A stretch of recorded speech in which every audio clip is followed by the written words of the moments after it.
Okay, good morning guys, thanks for watching. All right, today I'm gonna be working on 2008 GMC Sierra, as you can realize. And then this one, I'm the one who lifted it up and then we'll install everything in it. Those fender liner cover, the fender cover.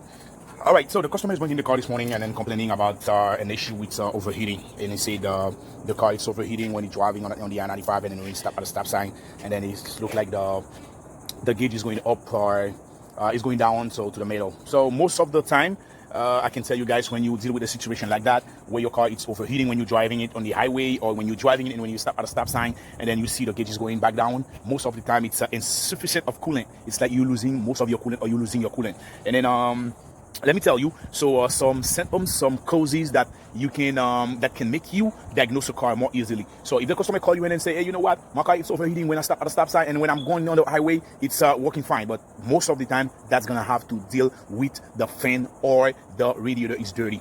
Most of the time. And then if the customer tells you I'm driving my car on the highway or on the street, it's overheating when I stop at a stop sign, and then it's going down back to normal, most of the time it's got to be with less coolant or insufficient of coolant. That's when you lost all your coolant, you don't have enough coolant on the system. All right, so to do that and to diagnose this car this morning, what I'm gonna do, I'm just gonna I'm already open this. I'm just gonna add some more coolant in that, and after that I'm gonna use our radiator pressure tester just to test the system to see if there is any leak on the system. All right, so as I always say, in more tools, less work, less tools, more work. When you got the proper tools to do your job, and then the job become easy for you. When you got less tools to do your job, that's more hard the job gonna be for you. All right, so what I'm gonna do, let me just add some more coolant in that, and after that I'm gonna show you the process with the radiator pressure tester pump. All right, let's go.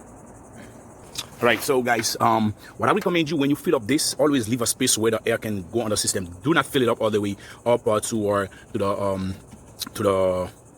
the cap.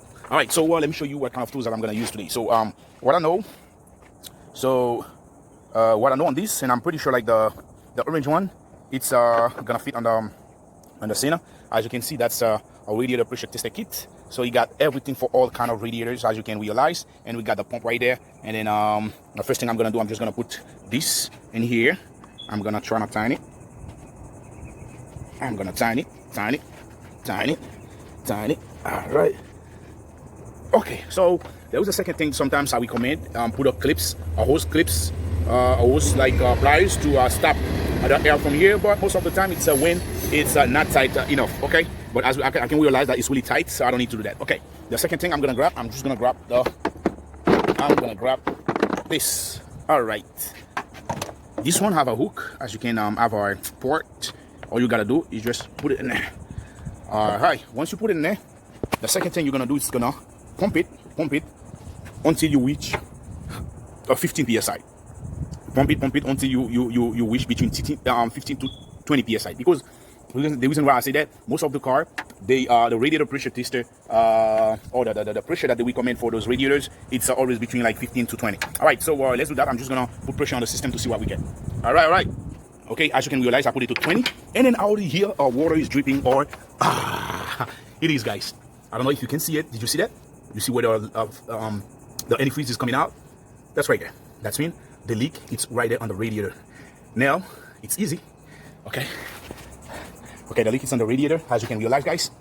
Then it's good to have tools. When you have tools, it's really easy to do works whenever you want to do your works. As you can see, with this, I will find out where the leak is at. Then now all I got to do is just call the other parts, or call the dealer, got the parts, price of the parts, and then call the customer and give him an estimate, and then tell him, and you know what, so we already find a problem, so it is what it is, and then that's what you're gonna pay. And then the last thing, just before I'll leave you guys, so when you pump this to 20, always wash it to see if it's gonna stay solid on 20. If it stays solid on 20, that means there is nothing to see with a leak on the system. If you see it's dropping, it dropped down from 20 to something, that's mean you got a leak. Sometimes you might have a small leak. It might take time to go down, and sometimes it's just gonna go down faster, depending of how big is the hole and how big is the leak. All right, thanks for watching, guys, and then don't forget to subscribe to the channel, and then like and leave a comment if you want, and press the notification button to get all the videos on time.